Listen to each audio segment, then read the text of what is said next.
नमस्कार, मैं शबीना परवीन और आप देख रहे हैं मेरे साथ भारत मीडिया। निवर्तमान चेयरमैन को चेतावनी, जुबान काट ली जाएगी। मंदिर पर लगे राम जी की मूर्ति की तरफ इशारा कर कहा, देखे बद किसका होगा। कुदरत भी प्रवृत्ति भी परिवर्तन चाहती है। इस महागठबंधन में खुद प्रभु श्री राम विराजमान। बेलथरा रोड के निवर्तमान चेयरमैन को बताया असामाजिक व बेशरम। खबर जनपद बलिया के बेलथरा रोड से। बलिया अपनी बागी तेवर के लिए जाना जाता है। उत्तर प्रदेश में निकाय चुनाव का महासंग्राम जारी है। शहर की सरकार की लड़ाई, बलिया का मैदान कुरुक्षेत्र बना हुआ है। देश के प्रधानमंत्री की कुर्सी की शोभा बढ़ाने वाले युवा तुर्क स्वर्गीय चंद्रशेखर जी की जन्मस्थली बेलथरा रोड में इस बार चुनाव दो दलों, दो लोगों में नहीं बल्कि सभ्य व असभ्य समाज में लड़ी जा रही है। अब 11 मई को नगर की जनता यह तय करेगी किसे चुनना है। यह बातें शुक्रवार की देर शाम चुनावी सभा को संबोधित करते हुए बेलथरा और नगर से अध्यक्ष पद की दावेदारी निर्दलीय प्रत्याशी भावना नारायण के पति प्रवीण नारायण द्वारा कही गई। तो सुयोग्य प्रत्याशी है, बस लिखने की बात नहीं है, वाकई शिक्षित और सुयोग्य प्रत्याशी है। उनके पास खुद का विवेक है। चुनाव लड़ने के बाद, जीतने के बाद व्यवस्था को चलाने के लिए उनके पास खुद का विवेक है। वो अपने फैसले स्वयं ले सकती हैं। हाँ, जगह जहां जहां उन्हें मेरी जरूरत महसूस होगी, मैं बिल्कुल उनका साथ दूंगा। उसके लिए वो निश्चिंत रहे, आप सब निश्चिंत रहे। और आमने सामने की लड़ाई में मेरे प्रत्याशी को चयन करने के बाद आपके पास दो मौके हैं। मेरी प्रत्याशी कठपुतली नहीं है। मेरी कहने का मतलब है डमी कैंडिडेट नहीं है। वो मेरे साथ यही रहती है, लखनऊ नहीं रहती है। उसका ननिहाल भी यहीं पर है, उसका मायका भी यहीं पर है, उसका ससुराल भी यहीं पर है। वो डमी कैंडिडेट नहीं है, कठपुतली नहीं है कि उसको चुनाव जिताने के बाद मैं वापस उसको चूल्हा चौका करने भेज दूंगा और कुर्सी पर बैठ जाऊंगा। ऐसा नहीं है। अगर ऐसा किया तो जाहिर सी बात है महिला प्रत्याशी आरक्षित होने का कोई मतलब ही नहीं है, फिर बेकार है। इसलिए मैं ये घोषणा करता हूं कि मेरी पत्नी पूरे 5 साल कार्यालय संभालेंगी, अगर आप लोगों ने उन्हें अपना आशीर्वाद दिया तो। और अपने दया और विनम्रता की भावना के साथ वो आपके हर बड़े से बड़े, जटिल से जटिल समस्याओं का समाधान भी करती जाएंगी। और पूरे 5 साल प्रवीण नारायण को नगर पंचायत कार्यालय की कुर्सी पर नहीं देखेंगे। नुक्कड़ सभा में जुटी भीड़ यह बताने के लिए काफी है कि नगर की जनता इस बार क्या चाहती है।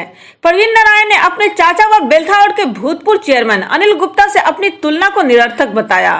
वहीं मानस मंदिर पर लगे भगवान श्री राम की मूर्ति की तरफ इशारा कर बताया, देखे प्रभु क्या चाहते हैं। निवर्तमान चेयरमैन द्वारा नगर में कराए गए विकास कार्यों पर कटाक्ष करते हुए कहा, उन्होंने सिर्फ अपना विकास किया है और उनके विकास को एक एक कर गिनाया। और आगे कहा, नगर की जनता का पिछले में सिर्फ विनाश हुआ है। पिछले कुछ समय से नगर में फर्जी फेसबुक आईडी का मुद्दा गर्म है। पिछले दिनों निवर्तमान चेयरमैन ने बलिया एसपी से मिल इस पर तत्काल एक्शन की मांग की। मीडिया को दिए गए इंटरव्यू में कहा, ध्यान नहीं दिया गया तो नगर में दंगा तक हो सकता है।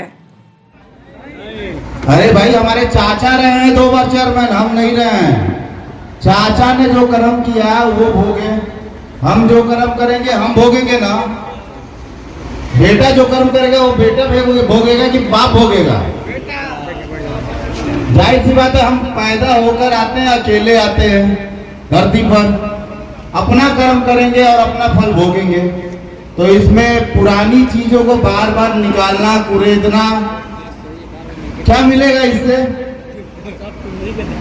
हाँ, अगर कुछ कमियां रह गई हैं तो उसी को तो पूरा करने आया हूं मैं।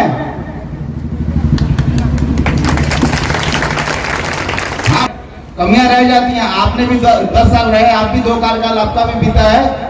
आप में तो हजारों गलतियां हैं।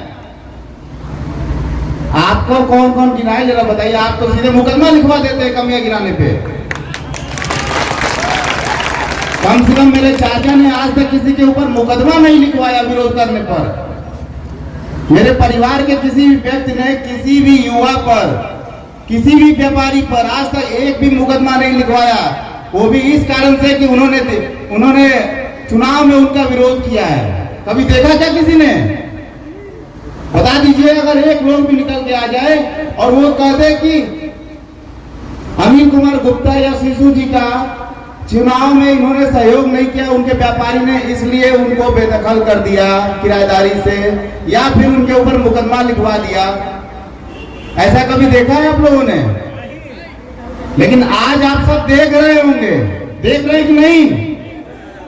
भाई जोर से बताइए, अगर आप देख रहे हैं तो बताइए, मुकदमा लिखाते हुए देख रहे हैं? पुलिस भेजी जा रही है दुकानों पर, 2-2, 3-3 घंटे दुकानदारों के यहाँ बैठ के उनके भाई लोग पहले तो प्यार से समझा रहे हैं, दूसरी बार वो थोड़ी सी धमकी दे रहे हैं, और तीसरी बार तो सीधा कह दे रहे हैं कि जिम्मेदारी आपकी होगी अगर कुछ गलत तरफ है। जरा ध्यान दीजिए उत्तर की तरफ, किसका घर? और जरा सा नजर ऊपर करिए, राम जी को देखिए, धनुष किधर है? निशाना लगा है तो मध किसका होगा? अब आपको कितना बड़ा प्रमाण दूं मैं कि कुदरत भी, प्रकृति भी परिवर्तन की तरफ है।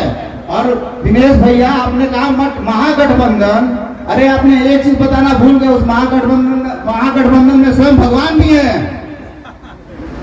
उनको भी क्या आप दोषी बनाएंगे क्या? उस महागठबंधन में स्वयं प्रभु श्री राम है, आप देख सकते हैं साक्षात, मूर्ति भी उधर की ओर लगी है। हमने तो नहीं कहा ना मूर्ति को उधर करने को, हमने कहा क्या?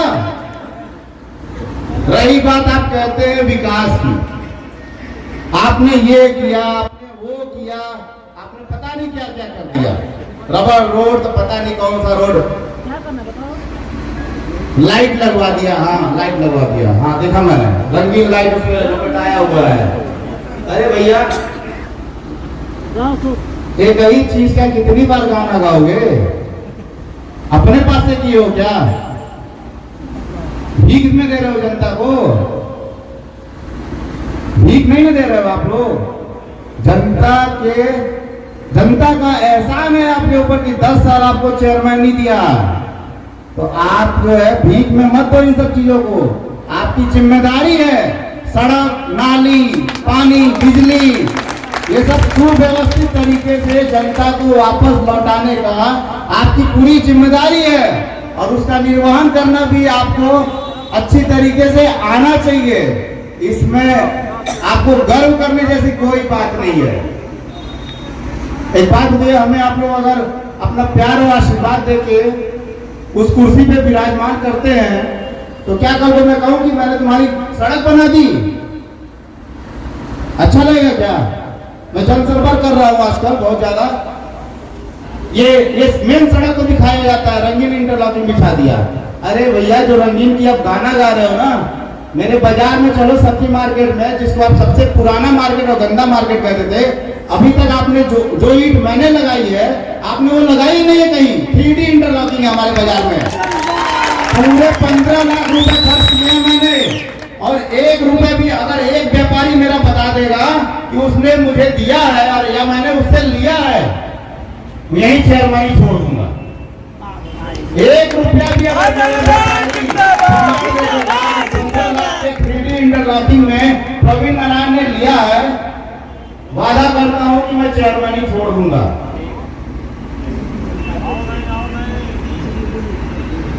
आप कहते हैं कि आपने बहुत कुछ कर दिया, अरे आपने बताया ही नहीं कि आपने क्या क्या किया। मैं बताऊं, आपने लालचंद कुशवाहा जी की जमीन हड़पने की पूरी प्लानिंग कर ली है। आपने अपने चमचों को गुमटी आवंटित करने के लिए, उन्हें खुश करने के लिए आपने एक मुसलमान भाई का गला रह दिया है, कलीम फरसाडारी का। आपने क्या नहीं किया, मैं बताऊं क्या क्या किया है? आपने गुमटियों के रिन्यूअल के नाम पर भेदभावपूर्ण व्यवहार किया है। धर्म विशेष के व्यापारियों को आपने रिन्यूअल के नाम पे उनसे धन उगाही की है, ये तो आपने बताया नहीं। 20-20 हजार रुपए आपने उनसे लिया है, सिर्फ मुसलमान भाइयों से क्यों भाई? समानता का व्यवहार होना चाहिए ना व्यापार में। हम भी व्यापारी हैं, हमारे यहाँ भी व्यापारी हिंदू भी है, मुसलमान भी है। हमने तो कभी नहीं कहा कि किराया मैं कम लूंगा, एक से ज्यादा लूंगा। आपने बहुत कुछ किया है, मैं बताऊं क्या किया है? आपने 2012 के बाद चेयरमैनी हासिल करने के बाद आपने अनेकों पेट्रोल पंप खोले, अनेकों दारू के ठेके खोले, अपने दारू के डिपो लिए मऊ में, आपने अनगिनत जमीनें रजिस्ट्री करवाई आपने। ये सब चीजें आप जनता से नहीं बताते हैं। आप सिर्फ बताते हैं कि मुख्य सड़क को आपने रंगीन इंटरलॉकिंग कर दिया, रबड़ रोड बिछा दिया, लाइट लगवा दिया। आपने कभी ये नहीं बताया कि जो बेलथरा की हृदय स्थली है, बेलथरा का दिल कौन सा है भाई, बताइए आप लोग। बेलथरा का दिल ये मानते हैं ना कि रामलीला मैदान है, वहाँ गुरुद्वारा भी है, वहाँ मंदिर भी है, ठाकुर मंदिर भी है, वहाँ काली माता का मंदिर है, वहाँ बड़ी मस्जिद है, वहाँ हर मतलब जाति धर्म के लोगों की एक भावना जुड़ी हुई है। आप मानते हैं ना इस चीज से? यार शर्म की बात है, इतने बड़े बेशर्म आप कैसे हो सकते हो कि उसी जगह पे जाने वाले सारे रास्ते इतने घटिया हैं, जल जमाव इतना गंदा होता है वहां पर। आप देख लीजिए बड़ी मस्जिद से जो रास्ता जाता है, अगर एक गर्भवती महिला ई रिक्शा पे बैठ के जाए तो हालत जानते ना क्या होगी उस पे, सोच के देखिएगा। ठाकुर मंदिर से जब आप बढ़ते हैं रामलीला मैदान की तरफ, उसकी स्थिति देखिए, रामलीला मैदान पूरे परिसर की स्थिति देखिए। अरे आप कहते हो विकास किया है यार, इतने बड़े बेशर्म हो आप कि आपको दिखता नहीं है कि दिल का ही विकास आपने नहीं किया अपने, जहां पे सभी लोगों का आवागमन है। और आप कह रहे हो कि बहुत काम कर दिया हमने। क्या किया आपने? मेन रोड पे जो पुरानी इंटरलॉकिंग थी, जो कि अभी ठीक थी, उसको उलट के आपने अपने ठेकेदार के माध्यम से किसी ग्रामीण क्षेत्र में भिजवा दिया और उसका नया पैसा भिजवा लिया वहां पे, और यहाँ रंगीन इंटरलॉकिंग लगवा दिया। ये विकास है। दूसरा, आपने विकास किया क्या? आपने शौचालय बनवाया, बड़ा अच्छा कहते हैं आप लोग कि रामलीला मैदान पे शौचालय बनवा दिया जनता की सहूलियत के लिए। अरे मतलब दुर्भाग्य है हम सनातनियों का कि अपने ही धर्म के साथ हम मजाक कर रहे हैं। बड़ा दुख होता है। बनते तो हैं हम हिंदूवादी सनातनी, और जब अपने ही सनातनी त्योहारों पर, धार्मिक अनुष्ठानों पर जब कोई अपना ही भाई हमला करता है तो हम विरोध भी नहीं कर पाते हैं। एक बात बताइए, रामलीला छठी मैया की बेटी का स्थान है ना? अरे है कि नहीं भैया, मानते हैं कि नहीं आप लोग? वहीं इस मामले पर प्रवीण नारायण ने चेयरमैन को कटघरे खड़ा कर दिया। कहा फेक आईडी के जरिए लोगों को गाली देना व दिलवाना उनकी पुरानी आदत है।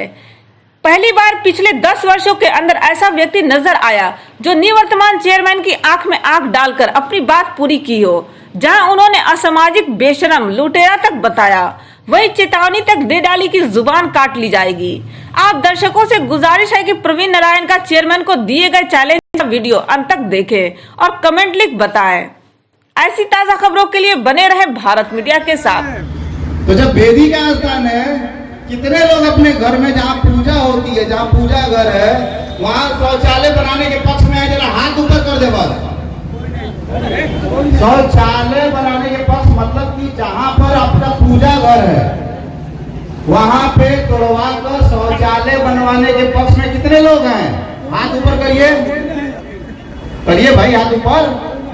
तो आप लोगों ने विरोध क्यों नहीं किया जब वहां छठी मैया की बेटी की जगह शौचालय बन रहा था? किस लिए विरोध नहीं किया? मुकदमे के डर से, नजर पे आ जाएंगे।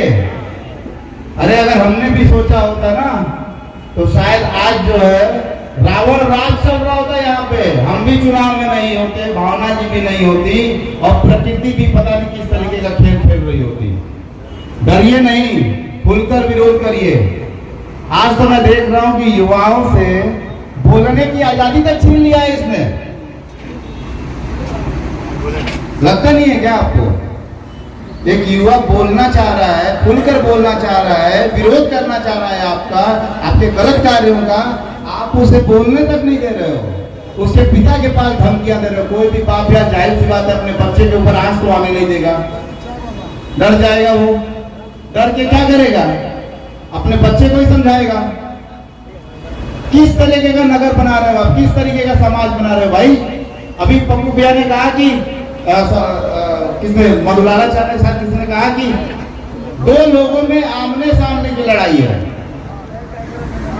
है ना? तीसरा कोई है क्या?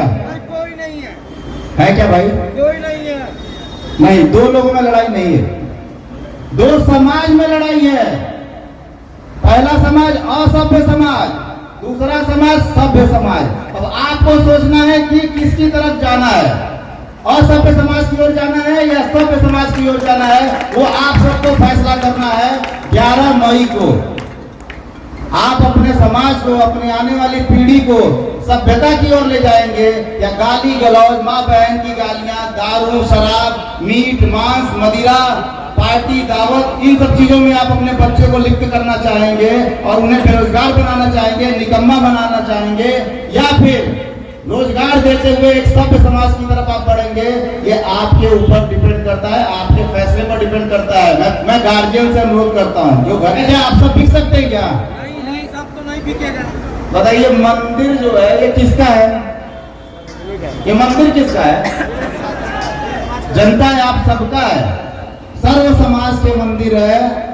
इसको बनाने का बीड़ा उठा देखिए, हम बहुत डिटेल में नहीं जाएंगे। नेताजी ने इसका बीड़ा उठाया, वो लेके डब्बा चल भी रहे थे।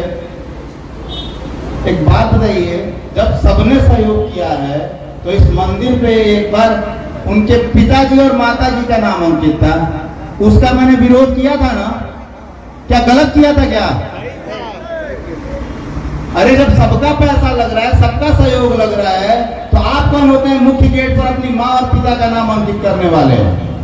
कल को 50 साल के बाद अगर मेरे बच्चे का बच्चा अगर इधर से गुजरेगा, जाहिर सी बात है हम लोग मत्था मुख्य मंदिर के गेट पर ही टेकते हैं। जूता खोल के बाहर पर हिंदू समाज अंदर नहीं जाता है, बाहर से ही मत्था टेकता है। किसके नाम के आगे मत्था टिकेगा हमारा? बताइए जरा, अगर वो नाम होता तो, अगर उनके पिता का और माता का नाम अंकित होता मुख्य गेट पर और हम मत्था टेक रहे होते, तो किसके नाम के आगे हम मत्था टेक रहे भाई? कौन सा ऐसा महान काम कर दिया था आपके पिता ने कि हम उनके सामने हमेशा मत्था टेक के आगे बढ़े? तो मैंने उसका विरोध किया कि आप अगर माता रानी को या मानस मंदिर को खरीद रहे हो, उन्हें भीख में रुपए दे रहे हो 2 लाख, 4 लाख, 5 लाख, तो शिलापट लगवा लो ना कि मैंने माँ अम्बे को 5 लाख रुपया बतौर भीख दिया उनके मंदिर निर्माण में, और बगल में शिलापट लगवा लो। क्या बुराई किया मैंने? मुझे उसके बाद क्या मिला? माँ बहन की गंदी गंदी गाली, फर्जी आईडियों से जम के माँ बहनों की गाली मिली मुझे। मेरे मनोबल को तोड़ने के लिए सिर्फ दिया गया। 3 साल पहले से काम चल रहा था, सिर्फ ये मुझे पता था कि ये लड़का कहीं मेरे रास्ते की रुकावट न बन जाए। उन्हें पता था कि ये लड़का कहीं, इसकी सोच जो है मेरे रास्ते की रुकावट न बन जाए, सिर्फ इसलिए उन्होंने 3 साल पहले से ही अपने प्री प्लान करके फर्जी आईडियो के माध्यम से जम के मेरी माँ बहनों की गाली लगाई। अब मैं आप सभी से पूछता हूँ, समस्त जनता से पूछता हूँ, अपने भाइयों से पूछता हूँ, अपनी माताओं और बहनों से पूछता हूँ कि मेरी माँ और बहन की इस राजनीति में क्या गलती है भाई? क्या गलती है? उन्होंने तो पार्टिसिपेट भी नहीं किया, कभी कमेंट भी नहीं किया किसी पोस्ट पर राजनीतिक, फिर उनको गंदे गंदे गालियों से आप लिख रहे हो। मेरी माँ और बहन फेसबुक पर हैं, वो पढ़ती है वो सारी चीजों को, उन्हें शर्म नहीं आती कि मेरा बेटा किस तरीके का हो गया है, गालियां खा खा के और खड़ा है। दुख नहीं होता है क्या मुझे? लेकिन दुर्भाग्य है आपको ये चीज समझ नहीं आती है दिनेश भैया। आपकी माँ बहन भी रही है, सबकी है, आपकी भी है, हमारी भी है। इज्जत करना सीखना चाहिए हम सबको, आपको भी और हमें भी। रही बात फर्जी आईडी की, 3 साल पहले से आप मुझे गाली दे रहे हो फर्जी आईडी से, और जो फर्जी आईडी हमें गाली देता था उसको आप लोग लाइक भी करते थे। एक भी फर्जी आईडी के पोस्ट पर मेरा लाइक आप नहीं दिखा सकते हो। नहीं करता हूं, मैं पढ़ता तक नहीं हूँ गंदी चीज, जो पढ़ाते हो पढ़ लेता हूँ, बाकी खुद से नहीं पढ़ता। 3 साल पहले जब मैंने फर्जी आईडी यूज नहीं किया आपको जवाब देने के लिए, तो जब मेरा 1 साल बचा है, 1 महीना बचा है चुनाव में, मैं क्यों करूंगा अपना नुकसान? तो ये सारी चीजें आपके द्वारा बुनी जा रही हैं कि वो मौर्य है, मदेशिया नहीं है। पहली बात मैं बता दूं, ना तो वो मौर्य है और ना मदेशिया है, समझे दिनेश भैया? ना वो मौर्य है ना मदेशिया है। सबसे पहले तो वो महिला है, और दूसरी सबसे बड़ी बात मेरी धर्म पत्नी है। इसलिए गलती से भी मेरी पत्नी के खिलाफ बोलने की हिम्मत ना करना, नहीं तो जुबान काट ली जाएगी, क्योंकि हमें नहीं है।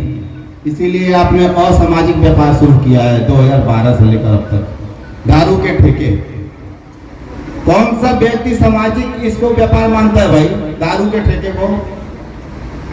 कौन है जो दारू के ठेके को सामाजिक व्यापार मानता होगा? सारे लोग असामाजिक व्यापार मानते हैं। और एक चेयरमैन से हम उम्मीद कैसे कर सकते हैं, जिसे हम आदर्श मानते हो, कि वो असामाजिक धंधे अपनाएगा? आप उम्मीद कर सकते हैं क्या? दारू के ठेके खोलना ये असामाजिक नहीं है क्या? एक चेयरमैन को कोरोना काल में 100 रुपए की दारू आपने 150 से 200 में बेची है, उसी पैसे का तो आप चुनाव लड़ रहे हो। हाँ भाई, हम अभी कहे कि मीट मुर्गा को लाला चढ़ा रहे कि आप खोलिए, मीट मुर्गा दावत कराइए। अरे भैया, हमारे पास उतना पैसा नहीं है।